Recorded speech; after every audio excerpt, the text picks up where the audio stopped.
সরাসরি ঘটনায় চলে যেতে চাই। আমি সৌদি আরবের জেদ্দা শহরে থাকি। সবে মাত্র 5 মাস হয়েছে আমি এই পুরাতন দেশে আবার নতুন করে এসেছি। শহুরে সবকিছুই মোটামুটি আমার কাছে চেনা, কারণ আমি বিগত সময়ে এই দেশে থেকেছি প্রায় 14 বছর। এখানে এসে কাজ করছি একটা ঠিকাদারি কোম্পানির অধীনে। আর পুরো কোম্পানি কাজ করছে জেদ্দায় নতুন একটা এয়ারপোর্ট তৈরিতে। নিরাপত্তার কথা চিন্তা করে এয়ারপোর্টের নাম আমি উল্লেখ করছি না। সেদিনের তারিখ ছিল 18/4/2018 বুধবার।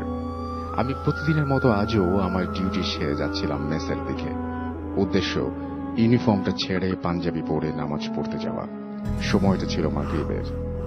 আজান হয়ে গিয়েছিল, তাই নামাজ পড়ার উদ্দেশ্যে একটু তাড়াহুড়া করেই সবার আগে আমি একা হাঁটা শুরু করলাম আমার মেসের দিকে।